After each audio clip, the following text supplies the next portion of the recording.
A Harvard student was found dead in her own apartment, but detectives couldn't find a single clue pointing to her killer. The case made headlines and even sparked some bizarre theories, but the investigation dragged on for decades. And nearly 50 years later, it wasn't the police who cracked the case. It was a group of everyday people who refused to let the truth stay buried.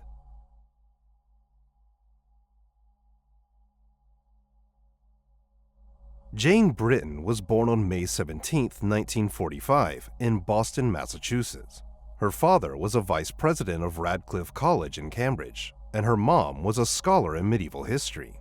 So it's no surprise that from a young age, Jane developed a deep interest in history.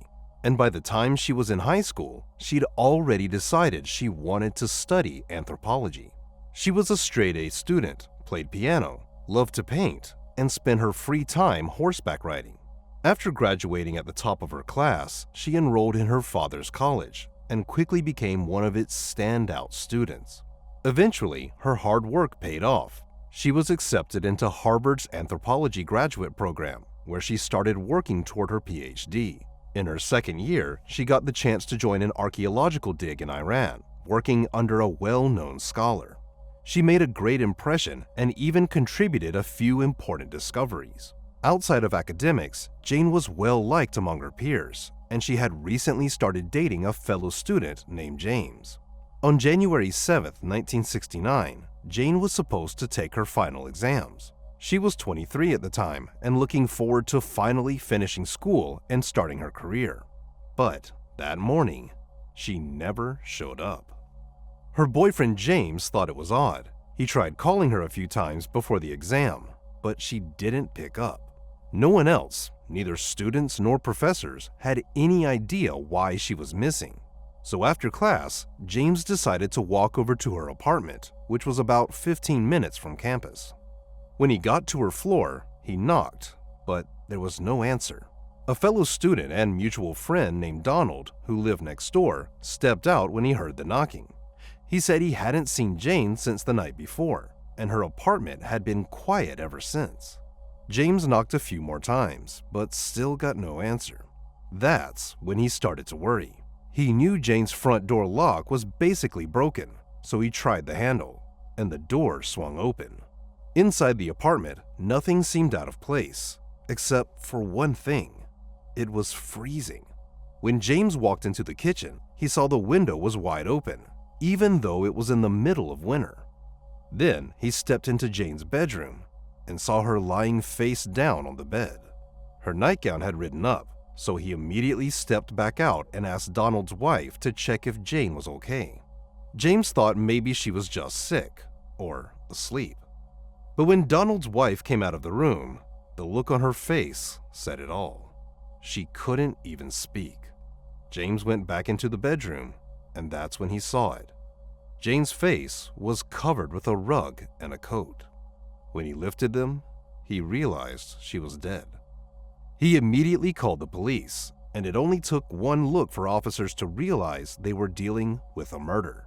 The body was handed over to the medical examiner, and detectives began processing the crime scene. One of the first things they noticed was that nothing appeared to be stolen. Jane's jewelry, cash, and other valuables were still in place, which ruled out robbery as a possible motive. There were also no signs of a struggle, which made investigators think the killer might have caught her off guard, possibly while she was sleeping. That theory was supported by the fact that none of Jane's neighbors reported hearing anything unusual. The autopsy revealed that Jane had been struck multiple times in the head with a heavy object, likely a hammer or a rock. It was also confirmed that she had been sexually assaulted. After speaking with Jane's boyfriend, police learned that the night before, the two of them had gone out to dinner with some other students and then went ice skating. James said he walked her home afterward and left around 11:30 p.m. Donald and his wife told investigators that about an hour later, Jane stopped by their place for a quick glass of cherry wine, and that was the last time anyone saw her alive. According to the medical examiner, she had likely been killed about 10 hours before her body was found, meaning the attack must have happened not long after she returned to her apartment. The apartment didn't give detectives much to work with. Crime scene techs found a few fingerprints that didn't belong to Jane's friends or neighbors, but they couldn't match them to anyone in their records. As for how the killer got in, police had a couple of theories. For one, Jane's front door lock hadn't worked for a while, so someone could have just walked right in.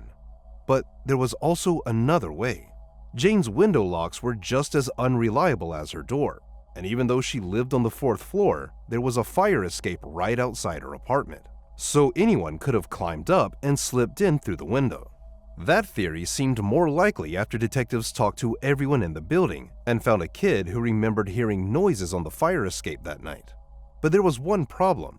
He said it happened around 9 p.m., but Jane didn't get home with her boyfriend until almost 11:30.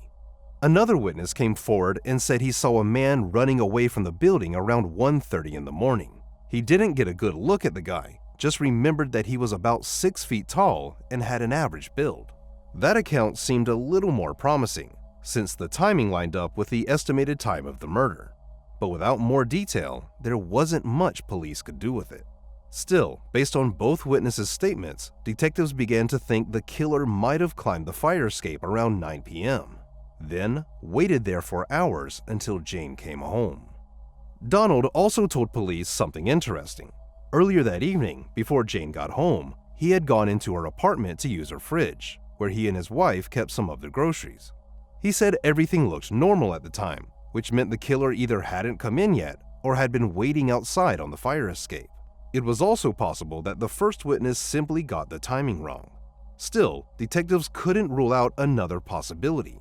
Maybe none of this had anything to do with the murder at all. They found out that residents in the building often left their windows open, even in winter, because the heating was way too strong. By the next morning, news of Jane's murder had spread all over the university, and it didn't take long before the story made headlines across the country. Police were under intense pressure. Students at one of the nation's top universities were scared to be on campus while the killer was still out there. And pretty quickly, a new theory began to take shape. What if the person responsible was a fellow Harvard student? There was a pretty unusual reason behind that theory. Investigators had found a reddish powder on Jane's body and in her room, something that looked like ochre or iron oxide. One of the professors explained that in some ancient cultures, especially in places like Iran, where Jane had recently been, it was tradition to sprinkle this kind of powder over the dead. That led to speculation that the killer might have been another anthropology student, someone who not only had that kind of knowledge, but possibly even traveled to Iran with Jane. Supporting that theory was the fact that nothing in her apartment had been stolen, not even cash, suggesting the motive might have been personal. Police weren't totally sold on the idea, but they couldn't ignore it either. Detectives made a list of around 100 students and faculty with anthropological backgrounds and checked out every single one. But it got them nowhere. Sometime later, a new theory surfaced. What if Jane had been killed by a serial offender? 5 years earlier, another female student had been murdered in the very same building, just 2 floors below Jane's apartment. At that time, detectives suspected the infamous Boston Strangler might have been behind it, and he even confessed to the crime. But a lot of people had doubts. Many believed he might have falsely confessed, which isn't uncommon in high-profile cases. And besides, by the time Jane was murdered, the Boston Strangler was already confined to a secure psychiatric facility. So, either way, he couldn't have been involved. While detectives still had no solid leads, local newspapers were busy spreading theories and pointing fingers at the university itself. Harvard had purchased the building a few years earlier and started housing students there, but the place was in pretty bad shape. Most of the apartment locks didn't work or would get stuck, and the windows were just as bad. Residents said they could be pulled open from the outside without much effort. Because of that, newspapers began criticizing the university for letting students live in such unsafe conditions. Meanwhile, police kept looking for anything that might help. They gave polygraph tests to Jane's boyfriend and her neighbors, questioned several other suspects, and even placed cameras at her funeral to record everyone who showed up. Detectives identified every person in attendance, but none of them could be linked to the crime. Weeks passed, and they were still no closer to finding the killer. That's how things stayed, until February 6th. Almost exactly 1 month after Jane's murder, police discovered the body of a 50-year-old woman named Ada Ben. She was found in her apartment, just about a mile from Jane's. Ada was lying face down in her bed, her nightgown pushed up, and her head covered with several blankets. Just like Jane, she'd been bludgeoned in the head with a heavy object, and it looked like she'd also been attacked in her sleep. Local media immediately jumped on the striking similarities between the two cases, but for some reason, police pushed back against this theory. They announced that they saw no connection between the murders and didn't believe they were dealing with the same killer. That statement was met with a predictable wave of skepticism. Most students and locals were convinced that a serial predator was out there and that he could strike again at any moment. But just like Jane's case, investigators found no solid leads, and the second murder investigation soon went cold too. There were no new developments in Jane's case, and eventually it was shelved. Over the years, detectives revisited the file from time to time, but each attempt led nowhere. At one point, the local police department handed the case over to the state police, who launched their own investigation. But again, they came up empty. In the late 80s, when DNA analysis was becoming a standard tool in forensics, detectives decided to revisit the physical evidence. That's when they found a set of samples collected from Jane's body. The lab managed to isolate a small trace of semen, likely from the suspect, but it wasn't enough to build a full DNA profile. Years later, once the FBI's National DNA Database came online, analysts searched for a match, but nothing came up. In 2006, they tried again using more advanced technology, hoping for a breakthrough, but once again, they hit a wall. The case stayed cold for several more years, until a group of amateur sleuths took an interest in it. One of them was a retired writer who'd been a young reporter at the time of Jane's murder. In fact, it was only his second day on the job when he was assigned to cover the case. Decades later, he decided to revisit it, determined to finally uncover the truth and write a book about what really happened. The second was a journalist from Harvard. When she learned about Jane's murder happening so close to her own campus, she became deeply invested and set out to help solve it. They were joined by a forum moderator who ran a site dedicated to unsolved crimes, and she too was determined to get to the bottom of this mystery. They started digging into Jane's case and submitted multiple records requests to the police, but almost all of them were denied. The few documents they did receive were mostly old newspaper clippings with nothing more than surface-level facts. At the time, that kind of secrecy was common practice in Massachusetts, even though police departments in other states were far more open with cold case files. But the group wasn't ready to give up. They took the fight to an appeals court, arguing that transparency had already helped solve other decades-old cases by getting more people involved and generating new leads. The court rejected their petition, but even that didn't stop them. Over the next several years, they kept filing lawsuits against the district attorney's office. One by one, each suit was dismissed, but all that pressure still made a difference. After years of being reminded about the case, authorities finally agreed to reopen it in 2017. Experts took another look at the biological evidence from the crime scene, and this time they managed to extract a somewhat stable DNA sample. When they ran it through the FBI database, they got a potential match, a man named Michael Sumter. The problem was, the match was only partial, which wouldn't hold up in court, and the sample wasn't strong enough to extract a full profile. Still, detectives began looking into Sumter, hoping to find something solid. He had a criminal record for 3 separate sexual assaults, which is why his DNA was in the system in the first place. Then, in 2010 and 2012, police solved 2 cold case murders from the 1970s after matching old DNA samples to Sumter's profile. All of his known crimes took place in Boston, not far from Harvard. Investigators also learned that around the time of Jane's murder, he was dating a woman who lived near the university. On top of that, he matched the description of the man seen running from Jane's building, both in height and build. Everything pointed to Sumter as a likely suspect, but there was one big problem. He had died of cancer back in 2001, which meant they couldn't get a direct DNA sample from him. Still, detectives weren't ready to give up.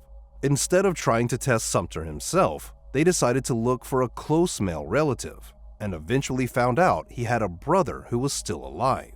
It took some time to track him down, but once they did, he agreed to provide a DNA sample.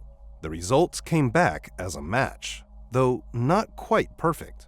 Once again, the issue was with the degraded sample from the crime scene. It just wasn't enough to build a full genetic profile. Even so, the test was conclusive enough to rule out all but 0.08% of the global male population. That may still be nearly 350,000 people, but considering Sumter lived near the crime scene and had a history of similar assaults, it was more than enough to point to him as the killer. In 2018, 49 years after Jane's murder, police held a press conference and finally announced that the case had been officially solved. They believe that on the night of the murder, Michael Sumter followed Jane home and waited until her boyfriend left. Then, he climbed up the fire escape, came in through the kitchen window, and attacked her with the intent to assault. As for why the DNA match wasn't made until 2017, detectives had a simple explanation. Sumter's DNA had been in the system for years, but the sample from Jane's case was so degraded that earlier technology couldn't get a strong enough profile to even find a partial match. It was only with newer, more sensitive equipment that they were able to make the connection. In the two other murder cases linked to Sumter, full DNA profiles had been available, making those matches easier to confirm. Police were never able to link him to the murder of the second woman found a month later. The problem was, there was no usable DNA from that crime scene, so detectives couldn't say for sure. But given the eerie similarities between the two cases, many believe Sumter was responsible for that one too. As for the reddish powder found in Jane's room and on her body, something that sparked theories about ancient burial rituals, police believed it was most likely just pigment from the paint she used in her artwork. There was no evidence it had anything to do with the murder itself. In the end, Jane's case was finally closed, even if it took nearly 5 decades. And much of that was thanks to the small group of citizens who refused to let her story be forgotten and pushed the police to give the case another look. Amber Belkin was born on December 6, 1981, in San Antonio, Texas. She was an only child, which meant her parents gave her all the love and attention in the world. From a young age, Amber had a huge heart for animals. She was always bringing home strays. Not just cats and dogs, but turtles, frogs, pretty much anything she could find, and her parents actually let her keep them. Over time, she decided she wanted to become a veterinarian, and after graduating high school, her plan was to go to college. But first, she figured she'd save up some money, so she got a job at a video game store. Amber quickly proved herself to be reliable and hardworking, and before long, she was promoted to store manager. She held that position for about 3 years, and in 2007, when she was 25, she finally signed up for veterinary courses at the local college. On January 29th, Amber was supposed to open the store for her shift, but for some reason, she never showed up.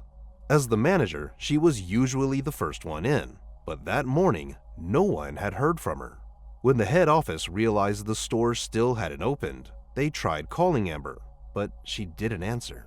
They even tried calling the store's landline, but got nothing. So they reached out to a nearby location and asked one of the employees to swing by and check things out. An employee named Giovanni agreed to head over and see what was going on. When he got there, the store was completely dark. The doors were locked, the lights were off, and it looked like no one was inside. He walked around the building, peeked through the windows, but didn't see anything unusual and left. After that, he let management know what he saw. They kept trying to get in touch with Amber, but there was still no response. Hours went by with no sign of her, and around noon, corporate called the other store again and asked Giovanni to go back for another check. Giovanni showed up at the store again, but this time, something was different. The lights were still off, and the doors were locked, but when he looked through the window, he saw someone inside. It was another coworker named Brandon. Brandon let him in, and right away, Giovanni noticed the place was a mess. Game boxes and other stuff were scattered all over the floor. The register was open, and there was cash tossed around the counter. It looked like the store had been robbed, but strangely, Brandon was acting like he didn't even notice the chaos. Giovanni headed to the manager's office to check the safe, where the cash from the night before was usually stored. But as soon as he opened the door, he froze.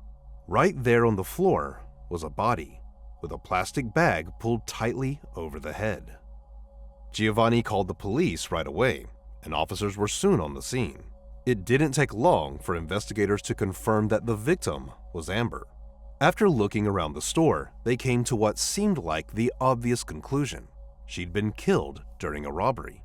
The cash register was wide open, and the safe in the office had been completely cleaned out. Amber's car was still in the parking lot just outside. The doors were unlocked, and her cell phone was sitting on the seat. That raised even more questions. Why would she leave her car wide open with all her stuff inside?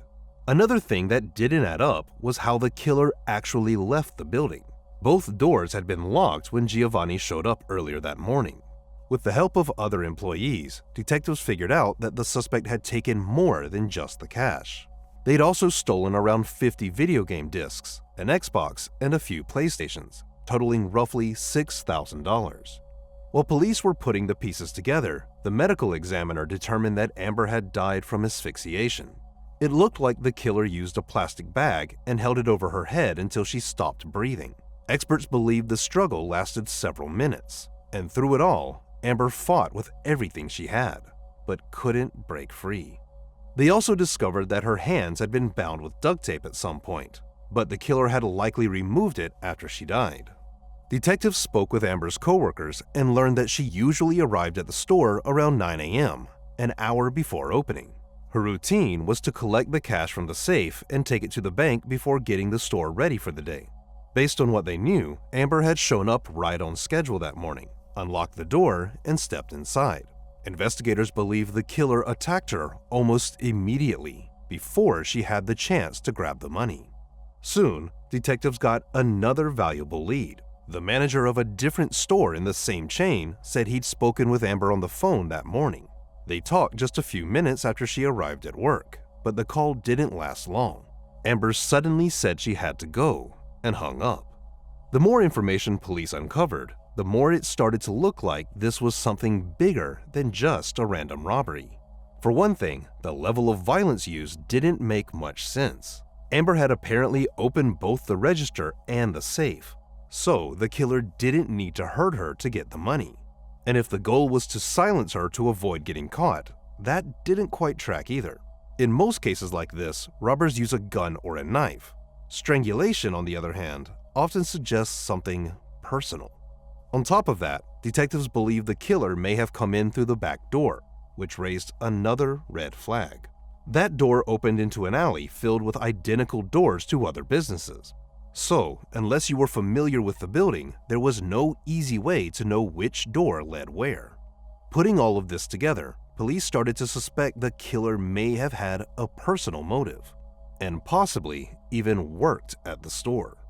The robbery, they now believed, might have been staged to cover up what was really a targeted murder.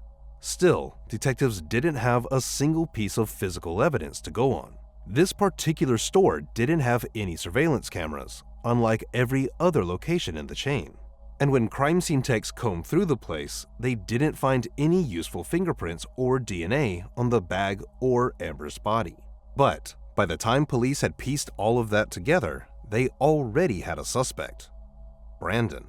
As you might remember, he's the one Giovanni saw inside the store during his second visit. Brandon was standing there in the dark, with the door still locked, acting like the mess in the open register didn't even exist.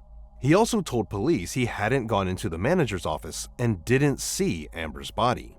According to Brandon, he showed up for his shift just minutes before Giovanni got there. When he saw the lights off and the store still locked, he figured he must have gotten the schedule wrong. Maybe it was his day to open. So he let himself in and found the place a mess. But instead of being alarmed, he just assumed the crew from the night before had left it like that. and started worrying he'd be the one to catch the blame. Brandon swore he had nothing to do with Amber's death, said he never saw her body and had no idea anything was wrong. But detectives weren't ready to just take his word for it. He knew the building inside and out, knew there were no cameras, and on top of that, they'd found something else, a possible motive. Amber's family and other coworkers told police she had complained about Brandon multiple times. He was her assistant, and according to Amber, he constantly slacked off and didn't take his job seriously. Things got so bad, she eventually decided to file an official complaint with management, and even asked for him to be fired. But here's the key detail. Amber was planning to send that complaint the very morning she was killed. So yeah, Brandon had both motive and opportunity. But still, police didn't have a shred of evidence linking him to the crime. They got a warrant to search his house, his car, even his phone, and to their surprise, they found nothing. And that was odd, because the killer had taken nearly 50 game discs and 4 consoles. That stuff had to be somewhere. But there was no trace of it, not in Brandon's car, not in his apartment. Even more surprising were his phone records. Data from his cell phone provider showed that Brandon was nowhere near the store until around 2 p.m., and Amber was killed somewhere around 9 in the morning. On top of that, he claimed to have an alibi. He said he'd spent that morning helping his fiancée and her parents, and when police followed up, they all backed up his story. Even so, police still weren't ready to cross Brandon off their list. For the next few days, they double-checked his alibi and tried to figure out if there was any way he could have possibly pulled this off. Meanwhile, Amber's funeral took place, and to everyone's shock, Brandon showed up. By that point, her whole family knew he was the main suspect, so seeing him there felt like a slap in the face. But eventually, detectives confirmed that his alibi was rock solid. There was just no way he could have been at the store that morning. So, despite the red flags and the odd behavior, they had no choice but to rule him out and start looking elsewhere. They also considered Amber's boyfriend, a guy named Fred. Just minutes before her death, she had texted him, "Love you." But like Brandon, Fred had a bulletproof alibi. So, once again, police were back to square one. Sometime later, investigators held a press conference with Amber's parents, asking the public to come forward with any information about the case. A massive reward of $100,000 was offered, most of it put up by the store where Amber had worked. Over the next few weeks, tips started coming in, but one by one, they all led to dead ends. So, the case slowly went cold, and as the months dragged on with no answers, detectives started to wonder if justice would ever be served.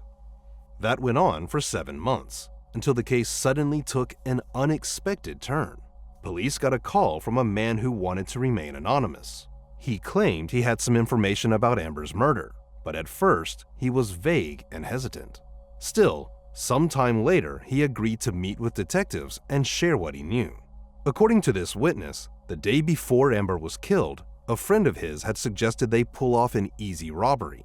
He turned the offer down, but the next day, when he saw the news about Amber's murder, he immediately knew who was behind it, because his friend worked at the same chain. But that friend wasn't Brandon. It was Giovanni. The witness said he met up with Giovanni the day after the murder, and during their conversation, Giovanni flat out admitted to killing Amber.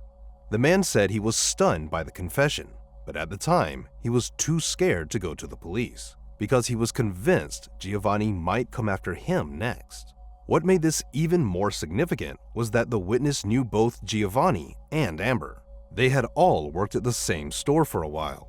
So, Giovanni would have known there were no security cameras, and he could have easily walked through the door that morning, because Amber wouldn't have thought twice about letting him in. Right after that, police brought Giovanni in for questioning, but he denied everything.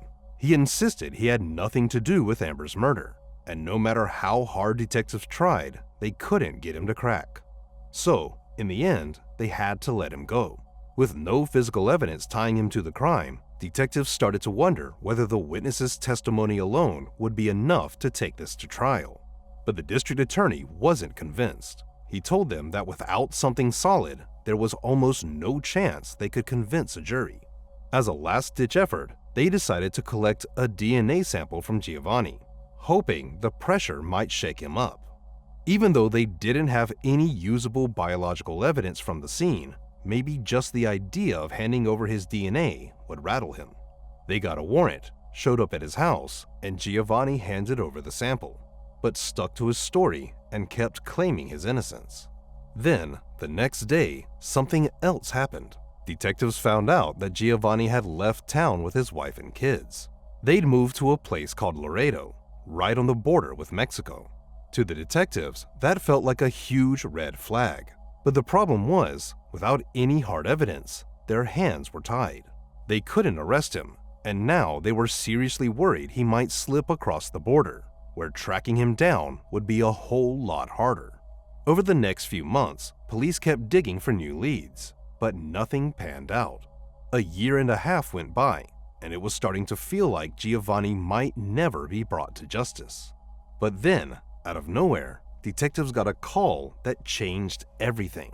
It was June 2008, 18 months after Amber's murder, and on the other end of the line was a woman named Veronica. What immediately caught their attention was who she was: Giovanni's wife. She told detectives that at first she never believed her husband had anything to do with Amber's death, but everything changed the day police showed up to collect his DNA. As soon as the officers left, Giovanni turned to her and said they needed to pack up and get ready to move. When she asked him what was going on, he said the cops suspected him of murder. Veronica then asked, "Did you kill someone?" And he looked her in the eyes and said, "Yes." Veronica instantly knew he was talking about Amber, but she was too scared to argue or say no. According to her, Giovanni had always been aggressive and controlling. He tracked her every move and refused to take no for an answer when it came to intimacy. If she resisted, he'd tie her up with duct tape and force himself on her. He didn't even care that their kids were asleep in the same room. They all lived in a one-bedroom apartment. She was convinced that if she ever went to the police, he'd kill her. So she stayed quiet, moved with him, and tried to survive. But one day, she got the courage to ask him directly, did he kill Amber? And Giovanni confirmed it. He also said it happened during a robbery. Veronica begged him to turn himself in, but he refused. As a result, she told him she wanted a divorce and planned to take the kids with her. In response, Giovanni said they should talk about it calmly over coffee. But instead of driving to a cafe, he took her out to the middle of nowhere, locked the car doors, and pulled out a gun. She begged him not to kill her, but Giovanni wouldn't listen. He sexually assaulted her at gunpoint, and then, out of nowhere, he did something she never saw coming. He handed her the gun and told her to shoot him. But Veronica refused. She managed to convince him that if he died and she went to prison for killing him, their two kids would lose both parents. Eventually, he calmed down and drove her back home. The next day, Giovanni took her and the kids to her mother's house, then took off. As soon as he left, Veronica called the police. With her statement in hand, the district attorney finally gave the green light for an arrest. But there was one big problem. Giovanni's exact whereabouts were unknown, and detectives believed he was already in Mexico. They contacted the U.S. Marshals, who added him to their 15 most wanted list, and began working with Mexican authorities to track him down.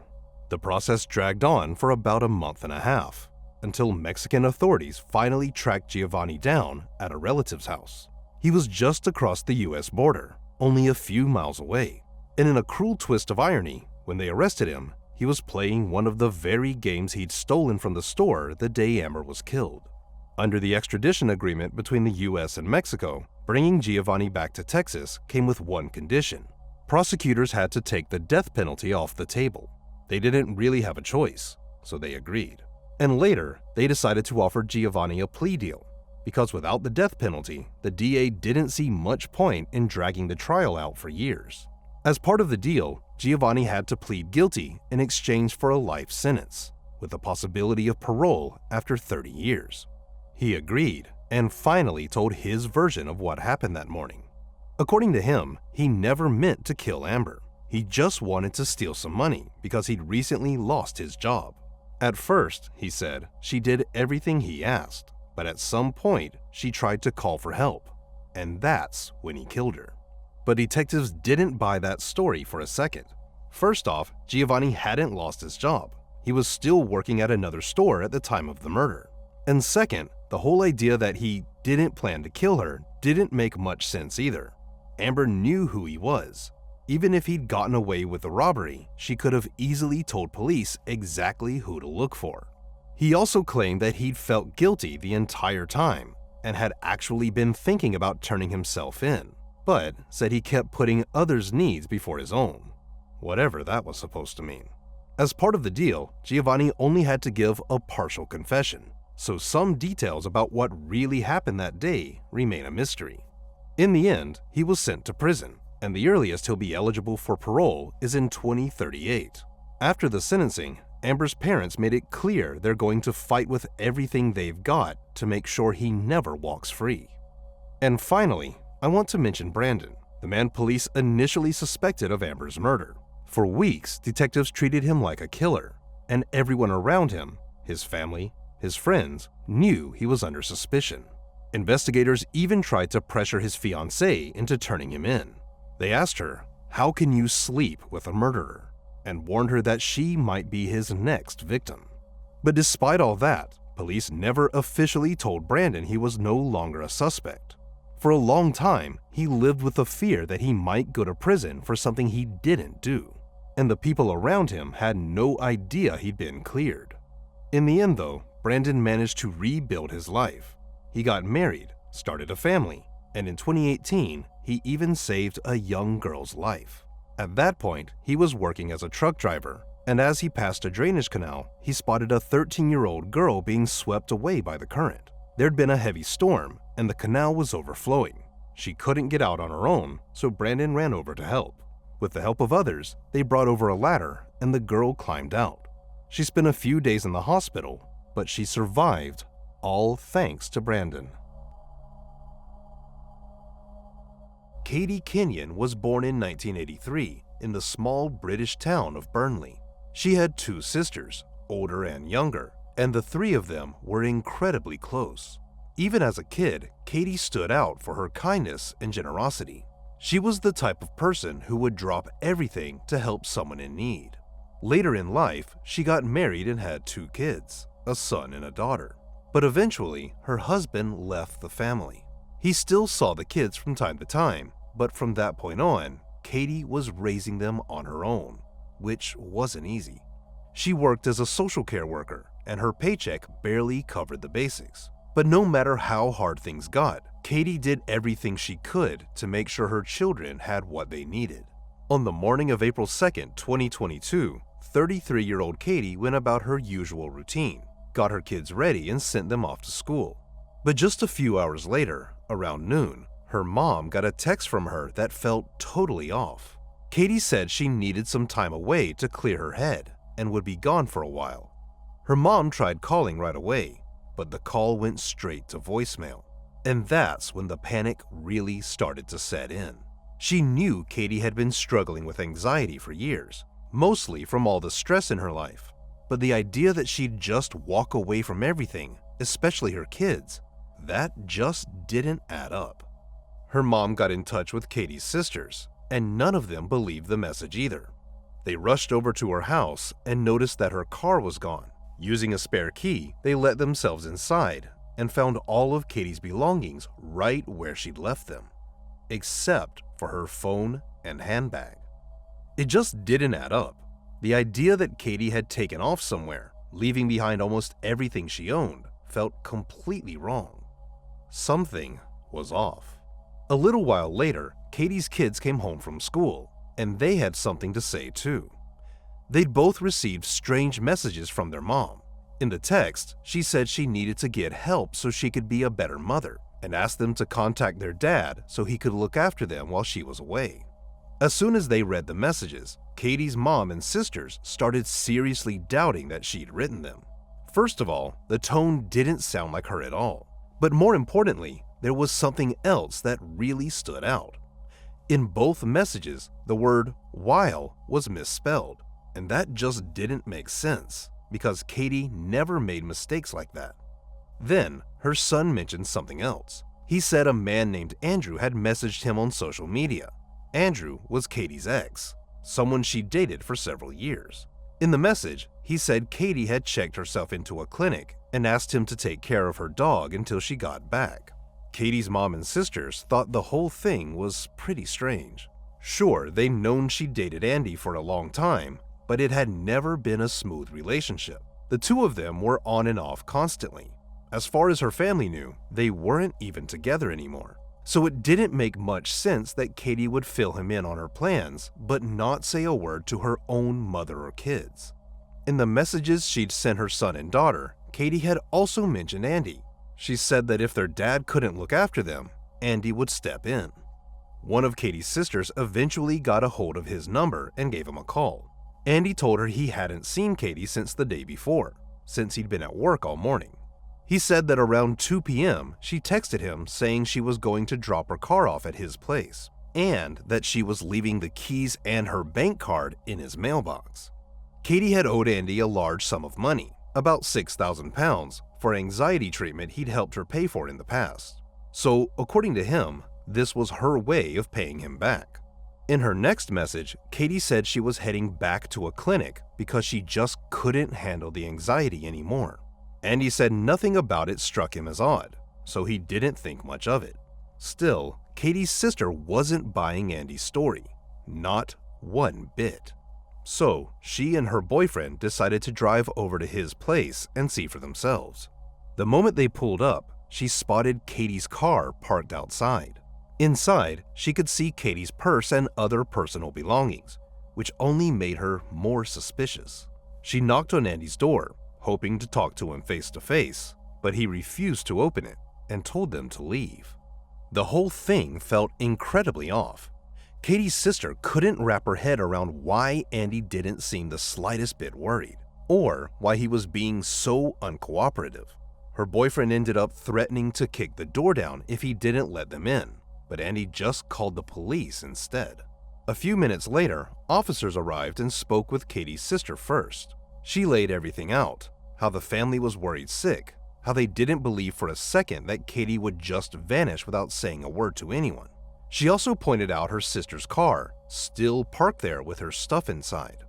After that, the police knocked on Andy's door. He gave them the same story he told over the phone, that he'd been at work when Katie texted him about leaving her car, keys, and bank card, and said she was going to check herself into a clinic.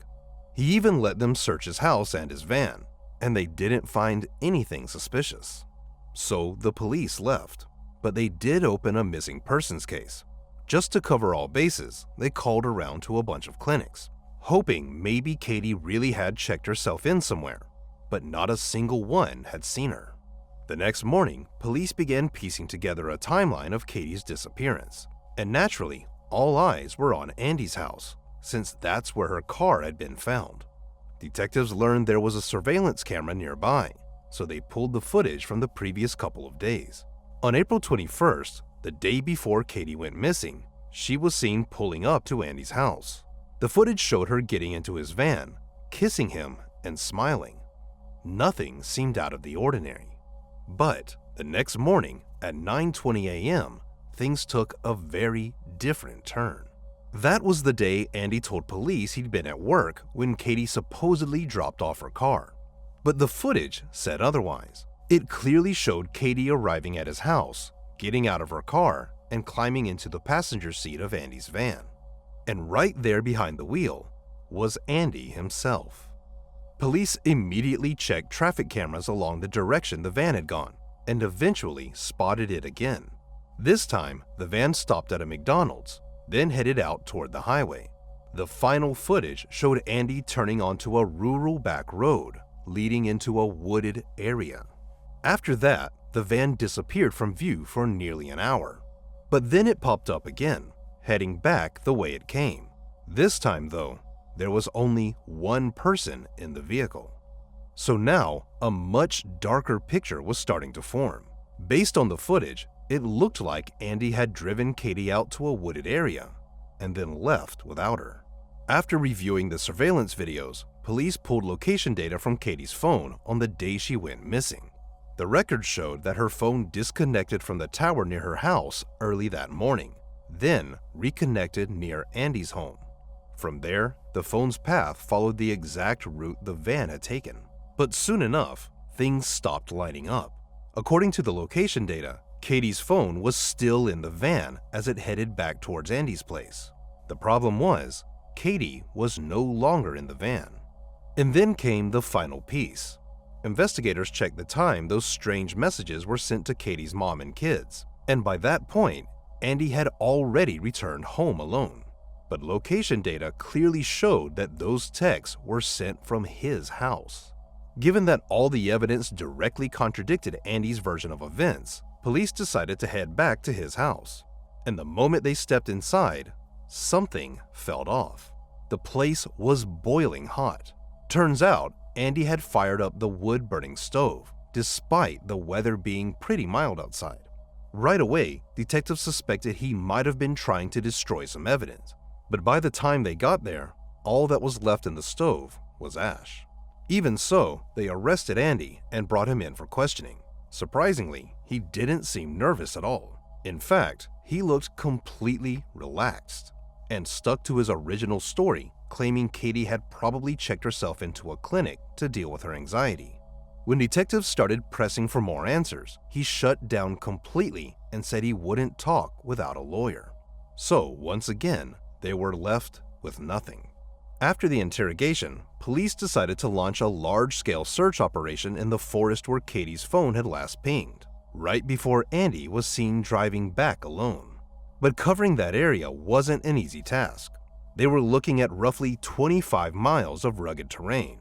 Still, they pulled in dozens of officers, requested backup from other agencies, and headed out into the woods. Soon, they had helicopters with thermal imaging, drones, specialized equipment, and even a team of divers. Volunteers joined in too, and the search quickly became one of the biggest operations their town had ever seen. But even with all that manpower, it still wasn't enough to cover such a huge area. Then, out of nowhere, police got a tip. Someone had seen Andy's van parked in a specific part of the forest. That changed everything. Now that they had a likely spot, they were able to narrow the search down to a 5-mile radius. As the search teams combed through the forest, detectives brought Andy in for another round of questioning. This time, they laid out the surveillance footage and other evidence they'd gathered. And now, faced with the facts, Andy changed his story. He admitted that he and Katie had driven out to the woods, but what he said next left investigators baffled. According to Andy, the two of them went there to have a picnic. He claimed Katie had a habit of writing down her thoughts in a journal and then burning the pages as a way to let go of things that were bothering her. He insisted that morning had been no different. They had a picnic, lit a small fire, she burned a few pages, and then, according to him, he drove home. As for what happened to Katie after that, he said he had no idea.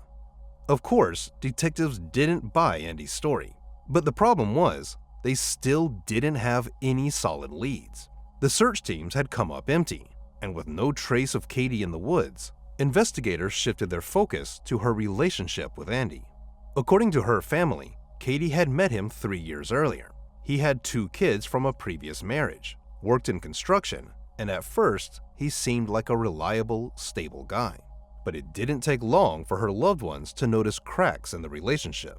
Andy had a habit of trying to control Katie, telling her how to act, how to talk, even how to think. He also constantly brought up her anxiety, using it as a way to dismiss anything she said or did that he didn't like. And over time, that pressure only made her anxiety worse. Eventually, Andy offered to pay for her treatment, and Katie agreed. But as time went on, things just kept getting worse. The fights became more frequent, more intense, and eventually, the relationship fell apart. For Katie, breaking up felt like a weight off her shoulders. But for Andy, it was something he just couldn't accept. Not long after they split, Katie discovered someone had slashed the tires on her car. She was certain it was Andy, but she never reported it to the police. A few months before Katie went missing, she got a letter from the court saying she owed Andy £4,000, the amount he'd spent on her treatment. Katie was already struggling to cover basic expenses for her and her kids, and she had no idea how she'd come up with that kind of money. Over time, late fees piled on, and the debt grew to £6,000. The whole situation sent her anxiety through the roof. She was terrified she'd lose her home, and with it, the only stable place her kids had. But more than anything, she was afraid of Andy. In one message to her mom, Katie said she was scared of him and genuinely believed he might hurt her. She even told her sister, "If anything ever happens to me, look at Andy first." Still, just a month before she disappeared, Andy reached out to her. He told her he regretted ever taking her to court. He promised to drop the case and even said he'd pay all the extra fees that had built up since the ruling. Andy apologized for his anger, told her he wanted to change, and eventually, Katie forgave him. Despite everything, they got back together. Still, detectives found something even more disturbing. Just one day after Andy promised to fix everything with the court, he actually called the debt collectors and told them to go harder on Katie. He wanted them to push her even more. Investigators believe this was all part of his plan to increase the pressure on her, making her even more dependent on him. Katie, of course, had no idea this was happening because Andy kept telling her he was working on canceling the whole thing. A few weeks later, he called the debt collectors again, this time claiming that Katie had shown up at his house and attacked him. Once again, he pushed them to go after her for the money as quickly as possible. When they got in touch with Katie, she freaked out. But Andy brushed it off, telling her she was just being dramatic, and there was no reason to panic. He said he was still working on getting the court ruling overturned, but that it was complicated and would take time. And then, just like before, he went right back to telling her she needed help, that something was wrong with her. This gave detectives an even darker picture of what they were dealing with. All the evidence pointed to one thing. Andy was a skilled manipulator and a compulsive liar who would do anything to get what he wanted. And soon, detectives got even more confirmation of that theory. People who knew him said the same thing. They told investigators that Andy had a way of getting into people's heads and controlling them, something he'd been doing for years, even with those closest to him. But even with all that, police still had no clue where Katie was. The search dragged on, day after day, with no trace of her. But then, finally, investigators caught a break. A local man came forward with a strange story. He said that the morning after Katie went missing, Andy randomly showed up at his house. They didn't know each other, but Andy walked up to him and asked him a weird question. "Do you know when your bins were last emptied?" That immediately raised red flags. Officers rushed over and found that the trash bins outside hadn't been picked up in several days. They started digging through the garbage, and inside one of the bags, they found something chilling. It was stained with blood, and inside were Katie's sandals. A DNA test confirmed that the blood was hers. At that point, detectives were sure of one thing: Katie was gone. And Andy was officially charged with her murder. But there was still one huge problem. They had no idea where her body was. Soon after Andy was formally charged with murder, he told detectives he wanted to talk. And just like before, he changed his story yet again. This time, Andy said he and Katie had gone out to the woods that morning for a picnic. While they were sitting by the fire, Katie spotted a hatchet he'd used to chop some wood. And, according to him, she jokingly dared him to throw it and try to hit a soda can she was holding a few feet away. Andy said he took her up on it, but as he threw the hatchet, Katie suddenly leaned forward, and it struck her in the back of the head. Of course, detectives didn't believe a word of it, but this time, Andy at least admitted where her body was. He said that when Katie collapsed and died, he panicked. There was no cell service in that part of the forest, and according to him, he didn't have the strength to carry her back to the van. So instead, he decided to bury her right there, to keep animals from getting to her body. He said he dug a shallow grave, placed Katie's body inside, and covered it with leaves and branches. Then he marked the spot by tying a plastic bag to a stick, planning to come back later. According to Andy, his plan was to go home, say goodbye to his kids, settle everything, and then just be gone. He also admitted to burning Katie's phone, along with some of her other belongings, in his fireplace. After that, he scooped up the charred remains and dumped them in a trash bin somewhere around town. After speaking with Andy, police headed back to his house, hoping to uncover something new. This time, forensic experts did manage to find traces of blood inside his washing machine, which belonged to Katie. Meanwhile, the search for Katie's body continued. Investigators focused on locating the stick with the plastic bag Andy claimed he'd used to mark the burial site. But even with that clue, search teams still couldn't find the exact spot. While the search was still underway, detectives uncovered something else. After digging into Andy's online activity, they found that he'd been talking to a number of women on various dating sites, flirting with pretty much anyone who'd respond. He'd even been seeing at least one woman in person. According to their conversations, Andy had told her he owned multiple properties across the country. They were even talking about moving to Scotland together and buying a house. But that wasn't even the most interesting part. As they kept going through his phone, investigators discovered something that changed everything. Based on GPS data, the day before Katie vanished, Andy had stopped by his parents' house, then turned off his phone for about an hour and a half. During that time, his van was caught on several surveillance cameras, heading straight toward the woods. After talking to Andy's parents, police found out that the morning before Katie went missing, he'd borrowed a shovel. That's when it hit them. Andy had probably gone out to the woods that day to dig her grave ahead of time. The next day, after killing Katie and using her phone to message her kids and family, Andy also texted his other girlfriend using his own phone. He told her something had come up with his kids and that he'd have to cancel their date. But that wasn't all. In the Notes app on his phone, investigators found something even more disturbing. Drafts of the exact same messages he'd sent to Katie's children and mother. Digital forensics showed that he'd been editing those drafts over the course of several weeks, tweaking them repeatedly, trying to match Katie's writing style so no one would suspect a thing. And most telling of all was the fact that the word while was misspelled in the exact same way it appeared in the final messages. It's also worth noting that the note had been created over a month before the murder, and that proved one thing beyond all doubt. Andy didn't just snap. He'd been planning this for weeks, maybe even longer, carefully laying the groundwork for something he knew he was going to do. When police confronted Andy with the evidence that he'd been in the woods the day before the murder, he claimed he had just gone there to walk his dog, not to dig a grave. Soon, search teams finally found the stick with the plastic bag Andy had mentioned, but there was no grave anywhere nearby.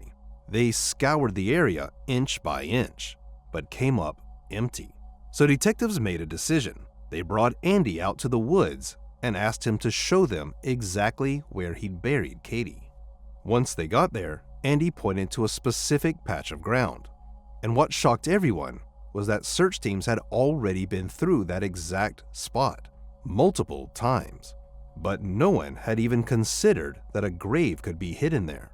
The ground looked completely untouched, flat, smooth, and totally natural. No signs of digging, no shifted soil, nothing out of place. It had been concealed so well, officers later admitted there was no way they would have ever found it without Andy's help. As soon as the forensic team began digging, they found Katie, right where Andy had said she'd be. But what they uncovered next was something no one expected. Somehow, Andy had managed to bury her beneath a web of tree roots that were growing deep underground. Later, a geology expert explained just how complex that grave actually was. According to him, it would have taken hours to dig something like that. There was no way Andy could have done it in one go. so he'd clearly come back more than once. The expert also pointed out that Andy had separated the soil by layers, then buried them back in the correct order, which is exactly why the grave looked so untouched. That level of planning was chilling. Once Katie's body was recovered, it was handed over to forensic examiners, and right away, Andy's story about the Coke can and the axe throw completely fell apart. Katie had died from blows to the head with a hatchet, but not just one or two. She'd been struck 12 times. By that point, there was no doubt in the detectives' minds. This wasn't an accident. This was cold, calculated, and premeditated murder. With all of that, the prosecution began preparing for trial. The evidence against Andy was overwhelming, more than enough to secure a conviction. But one thing remained unclear: the motive. Investigators believed Andy was fueled by bitterness and resentment. Katie had broken up with him months earlier, and it looked like his ego just couldn't handle the rejection. That bruised pride, they believed, turned into hatred and ultimately led him to kill her. The trial began in November 2022, and at first, Andy pleaded not guilty. But just 3 days in, he suddenly changed course. Out of nowhere, he reversed his plea and admitted to the murder. Unfortunately for Katie's family, he didn't offer any new details, just accepted responsibility. But it was still enough, and in the end, the court sentenced him to life in prison, with the possibility of parole only after 32 years, calling him a deeply dangerous individual. And so, the case was officially closed. But the story surrounding Andy still leaves questions. Given that he was dating multiple women at once and constantly pursuing others through dating apps, it's hard to shake the feeling that Katie may not have been the only one. Everything about him pointed to a man who craved control, who seemed to enjoy manipulating and hurting the women around him. And there's every reason to believe that Katie might not have been the first. Audrey Griffin was born in 2005 in Australia. From the time she was a kid, she was all about sports, and not just for fun. She trained hard and took it seriously. Over the years, she racked up some impressive achievements, competing in triathlons, playing rugby and water polo, and showing up to tournaments ready to win. She even flew to New Zealand for a major triathlon and finished 23rd in her age group, out of hundreds of athletes. But Audrey wasn't just about competition. She had a big group of friends who loved being around her because she was full of energy, driven, and genuinely kind. After finishing high school, she got into the University of Technology in Sydney to study marine biology. And around that same time, she started thinking about joining the military. She wanted to serve her country and make a difference, and she had her sights set on the Navy. By the time she was finishing her second year, she made the decision to enlist. She was 19 at the time, and before heading off to start her service, she wanted to spend some time with her dad and her grandparents, who lived in a small town called Erina. She also had a bunch of friends there and figured it was the perfect time to say goodbye before starting this big new chapter of her life. On March 21, 2025, Audrey spent the day with her family and paid a visit to her grandfather, who was in the hospital at the time. The next day, she met up with friends at a bar in a nearby town. They'd organized a going-away party for her since she'd soon be heading off for military service and wouldn't get to see them for a long while. Audrey had a great time, and around 2 a.m., she decided to head home. At first, she tried to call a cab, but the app couldn't find a ride. So she figured she'd start walking towards her dad's place, planning to make it to the main road that connected a few nearby towns and try to flag down a taxi there. Audrey said goodbye to her friends and headed out. About an hour later, they tried texting and calling her to make sure she got home safe, but she didn't answer. They started to worry, but told themselves she probably just made it back and went to bed.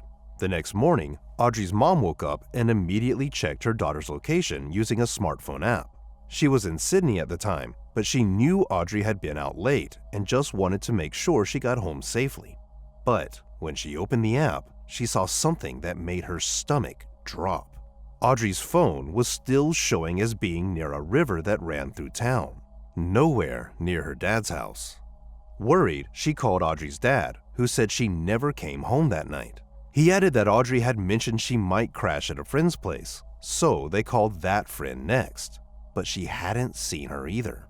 Realizing something was wrong, Audrey's friends called the police and headed to the river where her phone was last pinged. They walked along the shoreline and eventually came across her purse and a hair clip. Right around that same time, police officers arrived at the scene, along with Audrey's father. When they spotted her belongings, they kept searching the riverbank. Then, someone noticed something floating in the water, and as they got closer, it became heartbreakingly clear. It was Audrey. Police turned Audrey's body over to the medical examiner, and the initial conclusion was that she had drowned. Investigators believed it must have been some kind of tragic accident. Maybe she slipped and fell into the water in the dark and wasn't able to get out. Given how late it was and the fact that she'd been walking along a mostly deserted stretch of road, the theory seemed plausible to them. But Audrey's family and friends absolutely refused to believe that. Her mother said Audrey hadn't been drinking that night, and the idea that she could drown in a shallow river just didn't make sense. Audrey had been swimming for years, even in the ocean with strong waves, and she'd never had any problems. And then there were a few more things that didn't sit right, when her fingernails, and that her jacket had been torn. Despite all of that, police continued to treat Audrey's death as nothing more than a tragic accident.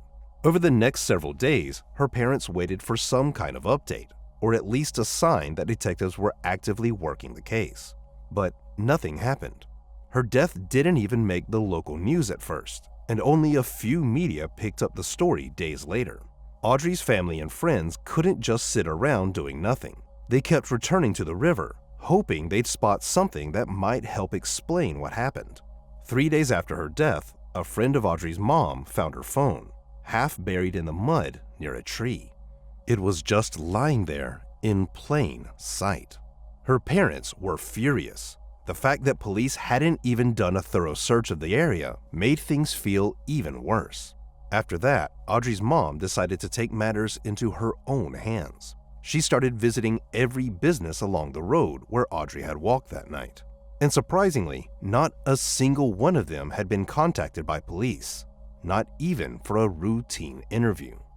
Unfortunately, none of them had any useful information to offer. So once again, Audrey's family was left with nothing.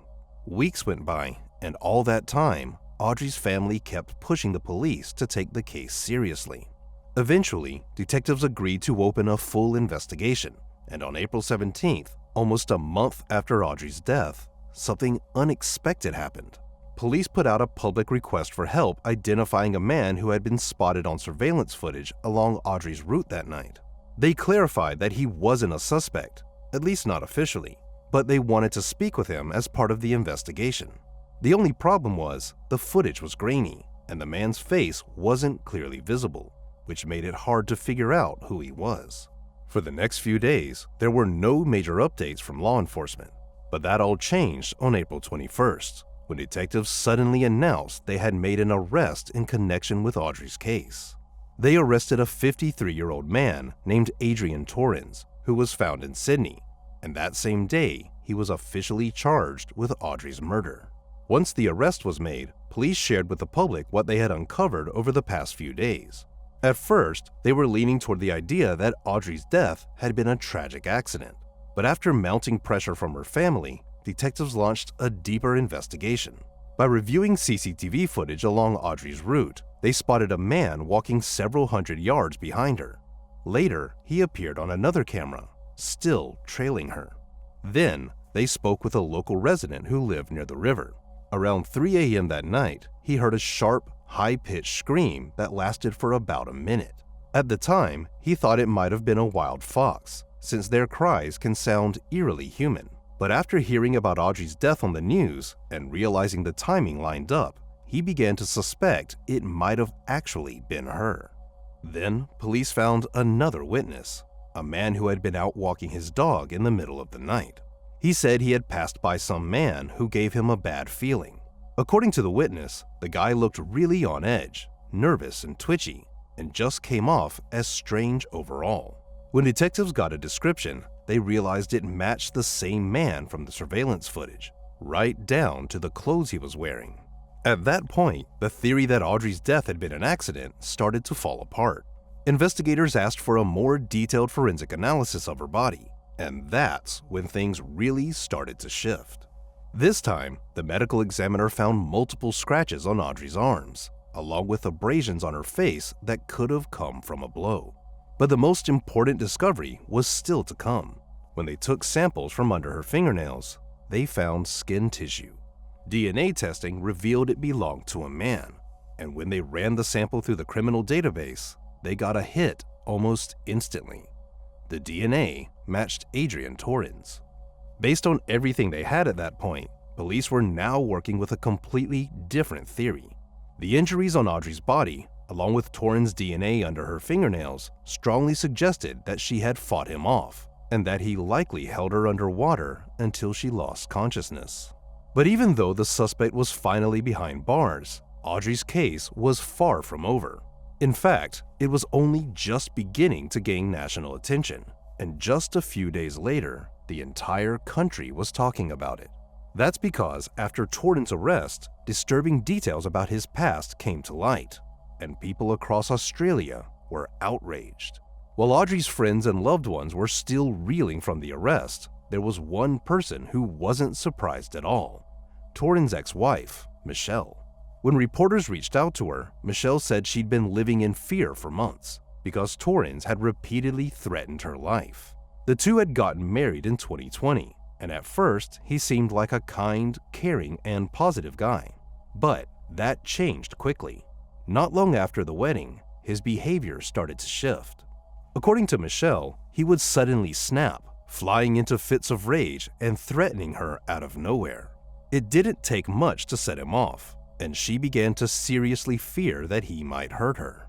By early 2024, Michelle realized she couldn't stay in the relationship any longer. That moment came when Torrens, in one of his rages, punched a hole in the wall just inches from her face. That was the final straw. She left him and went to the police to get a restraining order. It was a full no-contact order, but within just a few weeks, Torrens had already broken it. He called her 34 times and left 24 voicemails, filled with threats, insults, and promises to kill her. He even said he was on his way to her house multiple times, so Michelle was terrified and living in constant fear. She went back to the police, and they went to arrest Torrens, but for some reason they couldn't find him for 5 whole months. And during that time, the messages and threats kept coming. That went on until January 2025, when police finally managed to track Torrens down and arrest him. It was then that Michelle learned something that left her stunned. Torrens had a long criminal history he never told her about. He'd been arrested for drunk driving, drug offenses, and a string of other charges. In 2019, he assaulted his girlfriend and was sentenced to 20 months in prison, but ended up just serving 4. After that, he kept racking up charges: theft, assault, fraud, you name it. And yet, he somehow avoided any real consequences. When he was arrested in January for violating the restraining order, it looked like he might finally do time. But for some reason, the judge decided to go easy on him. Instead of sending him to jail, they gave him what was basically a slap on the wrist, a kind of probation where he was technically supposed to be supervised, but in reality, there were no real restrictions on his freedom. So, Torrens walked free, and just 3 months later, he murdered Audrey. Once that information became public, people across the country were furious. They couldn't understand how the court had let a man like that stay out of prison, essentially giving him the chance to kill a 19-year-old girl. And, to make matters worse, it took police nearly a month after Audrey's death to even start treating it as a possible homicide. Audrey's mother later revealed something else. After Torrens was arrested, one of her friends remembered seeing him at the river, at the exact spot where Audrey had died, just 5 days after the murder. He was wearing the same clothes seen in the surveillance footage from that night. But even that wasn't the end of it. Audrey's mother also said that police only began investigating after she demanded to see all the CCTV footage from her daughter's route. Only then did detectives decide to review it themselves and realize someone had been following Audrey that night. And when they finally did arrest Torrens, police managed to bungle that too.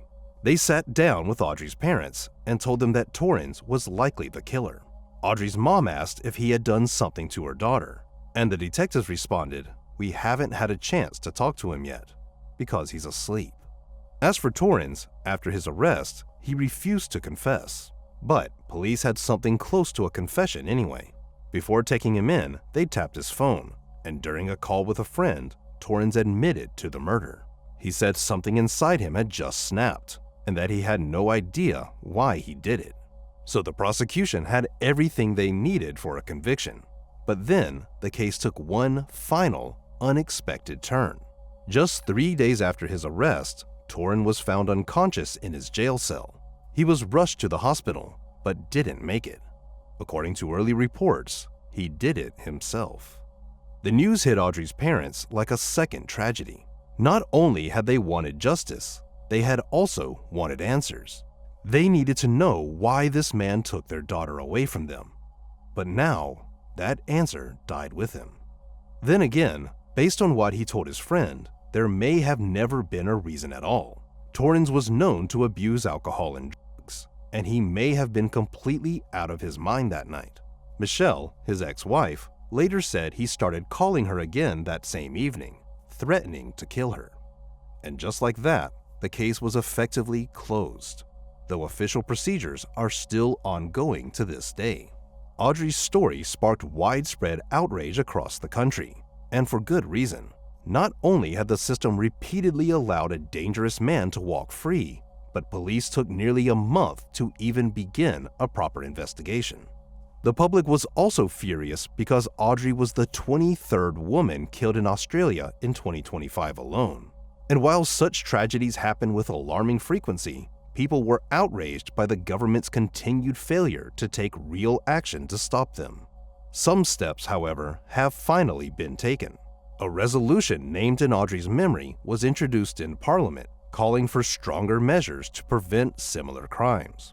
The Prime Minister also launched an investigation into the police department that handled Audrey's case, as well as the jail where Torrens died. Memorial events were held across the country, with thousands of people coming together to honor Audrey's life. One of the most powerful moments took place at the river where her body was found. People gathered and waited for a sunset, because that was Audrey's favorite time of day. Eliza Fletcher was born on November 9, 1987, in Memphis, Tennessee. Her family was well known in the area. Her grandfather owned a private hardware supply company worth over $3 billion. They were known not just for their money, but for giving back, always supporting local charities and making a real impact in the community. Even though Eliza was set to inherit the family business someday, she had other plans. She wanted to be a teacher. She finished a private high school, went on to the University of Memphis, and eventually got her master's in education. And she wasn't just book smart. Eliza was also a gifted athlete. She played on her university's soccer team, loved running, and took part in marathons whenever she could. Once she graduated, she got a job as a preschool teacher, and from day one, it was clear she was made for it. Eliza had a natural connection with kids, and they absolutely adored her. She was also deeply involved in her church. During one of the services, she met a man named Richard. The two began dating, eventually got married, and went on to have 2 sons together. Ever since then, Eliza had been focused on raising her kids and doing the job she loved at the preschool. She and her husband were also big fans of the outdoors. Any chance they got, they'd head out on a hike, go camping, or take off on a road trip with the family. Eliza also stayed super dedicated to her fitness routine.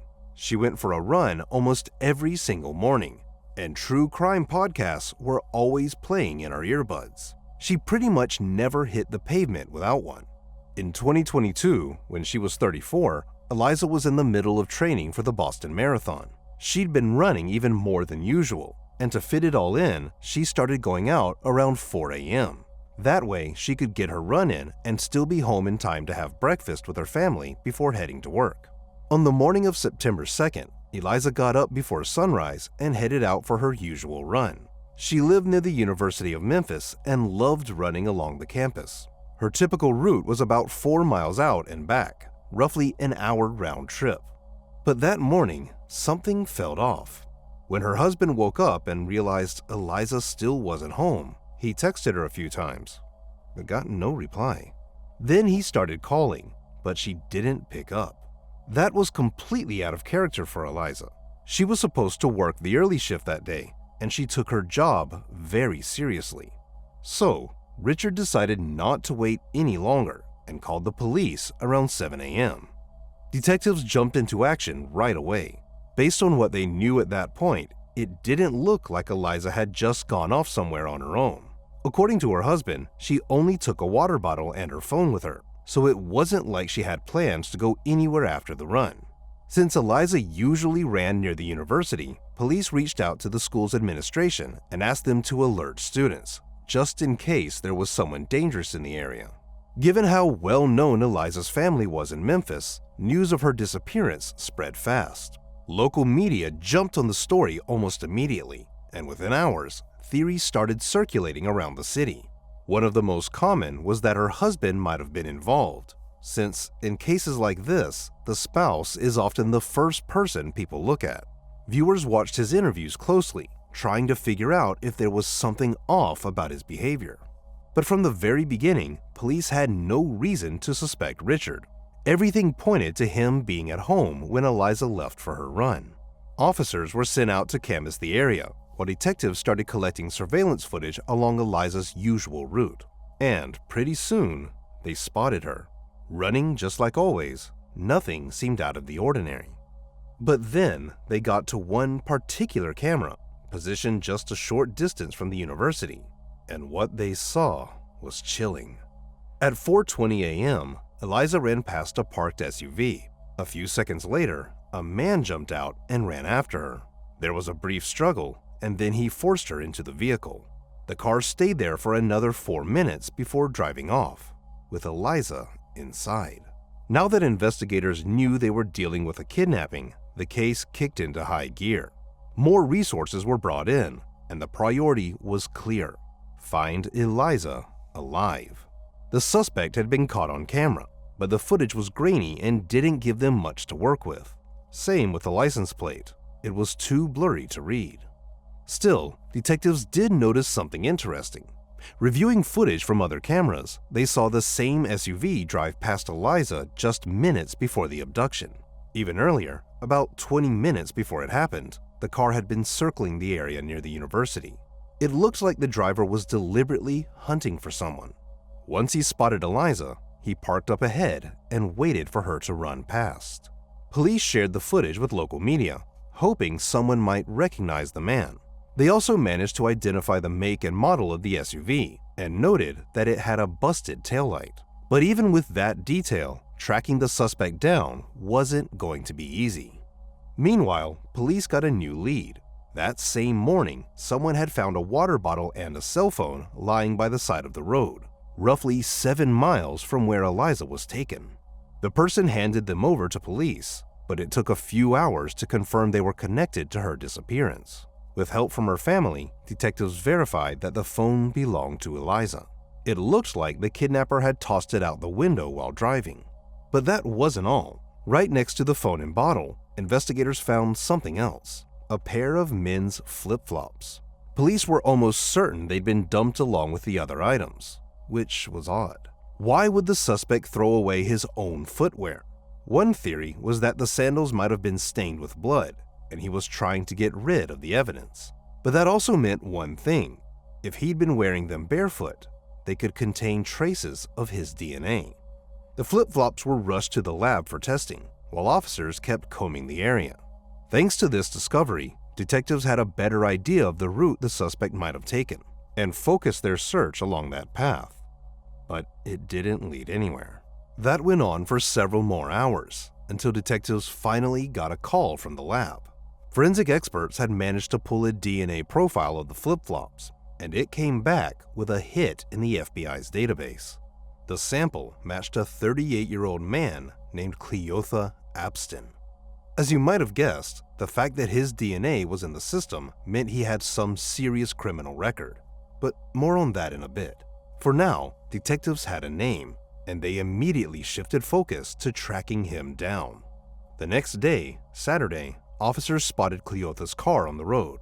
He tried to get away and even managed to lose them for a short time, running into an apartment where his brother lived. But police quickly caught up with him, and Cleotha was taken into custody. Cleotha was brought in for questioning right away, but he denied everything. He claimed he had nothing to do with the abduction and said he didn't even understand why he'd been arrested. While detectives kept trying to get him to talk, officers spoke with his brother, and what he shared raised a few eyebrows. He said that on the morning of the abduction, Cleotha had come over, tossed some clothes into the laundry, and started scrubbing down his car like his life depended on it, which was pretty weird. Detectives got a warrant to search both Cleotha's car and his brother's apartment, hoping to uncover something useful. The apartment didn't turn up anything related to the case, but police did arrest the brother anyway after finding illegal weapons and drugs inside. As for the car, forensic techs found traces of blood, and testing confirmed it belonged to Eliza. But even then, Cleotha stuck to his story. He kept claiming he was innocent and refused to say what had happened to her. So once again, detectives were left with more questions than answers. They still held out hope that Eliza might be found alive, but with each passing hour, that hope was slipping further and further away. The search continued through Monday, until later that evening, when detectives got a call from one of the search teams. A woman's body had been found in a patch of tall grass on an abandoned property, just a few hundred yards from where Eliza's phone had been recovered. Investigators were almost certain it was her, but they had to wait until the next day for official confirmation before making an announcement. The medical examiner later confirmed that the victim had multiple scrapes and abrasions, and the cause of death was a gunshot wound to the head. Her shorts were missing when the body was found, though police later discovered them in a nearby trash bin. Still, investigators didn't publicly confirm whether there had been a sexual assault. Even though Cleotha continued to deny everything, the evidence was overwhelming, and eventually he was officially charged with first-degree murder. Given how closely the public had followed the case, and how widely it was covered in the media, the confirmation of Eliza's death sparked a wave of anger and heartbreak across Memphis. But what came next turned that outrage into full-on fury, because details of Cleotha's criminal past had just come to light. He first came to the attention of police when he was just 11 years old. That's when he was sent to juvenile detention for robbery. But that was only the beginning. Between the ages of 11 and 16, Cleotha was arrested 16 more times, for everything from petty theft to illegal gun possession, assault, and gang activity. At 16, he ended up behind bars again, this time for sexually assaulting a man. He served 6 months in juvenile detention, then was released into his mother's custody. But just 2 weeks later, he was arrested yet again. That time, he kidnapped a well-known attorney at gunpoint. He forced the man into his car and drove around looking for an ATM. When he took him out to withdraw money, the attorney started yelling for help, and Cleotha was arrested. Even though he was just 16, the court tried him as an adult and sentenced him to 24 years in prison. He served 20 of those years before being granted early release in November 2020, and that meant if he'd served his full sentence, he never would have had the chance to go after Eliza or anyone else. When Cleotha's case hit the news, a woman named Alicia came forward, and what she revealed sparked a massive outrage at law enforcement. She said she met Cleotha in the summer of 2021 through a dating app, and after a few weeks of chatting, he asked her out. That night, he told her to pick him up and gave her an address. When she arrived, Cleotha invited her to come inside. But the moment Alicia stepped into the building, she realized something was off. The place was completely abandoned. There was no way he actually lived there. And later, it turned out this was the same abandoned property where Eliza's body would be found. Once they were inside, Cleotha pulled a gun and forced Alicia back into her car, where he sexually assaulted her. At the time, she was 4 months pregnant, and she told him that, hoping that it might stop him. But it didn't. After the assault, Cleotha walked away, and Alicia drove herself to the hospital and reported everything to the police. Forensics collected DNA evidence, and she gave investigators his dating profile, which included his name, photo, and phone number. At this point, you're probably asking the obvious question. If this assault happened over a year before Eliza's abduction, and police had everything they needed to arrest Cleotha, then why was he still walking free? The answer was as simple as it was infuriating. Police just didn't get around to finishing the case. Even though they had his DNA, his name, photo, and phone number, they didn't file the report in time. In fact, the DNA sample they collected from Alicia's case wasn't even uploaded to the FBI's database until after Eliza was murdered. When public outrage exploded, the police department responded by saying they were simply short-staffed, so they just never got to it. So really, the system failed Eliza not once, but twice. First, by letting Cleotha out of prison 4 years early, and second, by ignoring a case that could have put him back behind bars long before he had the chance to hurt anyone else. Desperate for justice, Alicia had even filed a lawsuit against the city, but it was thrown out. Only after Eliza's murder did Cleotha finally face charges for this crime. But by that point, none of it really mattered, because Cleotha was already behind bars, and prosecutors had made it clear they'd be seeking the death penalty. Still, Cleotha continued to deny everything, and surprisingly, his entire family stood by him. His mother even told reporters that she believed her son was innocent because he told her he didn't kill anyone. She also described him as a kind and good-hearted person. But the truth was, Eliza wasn't even his last victim. Just 1 day before her murder, Cleotha, who worked for a cleaning service, showed up for a shift at a movie theater. That evening, another employee realized 2 of her credit cards were missing, and someone had already started using them. When she checked the surveillance footage, she saw Cleotha stealing her cards. And here's the detail that really stood out. On that footage, he was wearing the same sandals he later ditched alongside Eliza's phone and water bottle. Unfortunately, the woman didn't get the chance to report the theft in time, so those charges were only added to his growing list after Eliza was murdered. In the end, Cleotha was sent to prison to await multiple trials.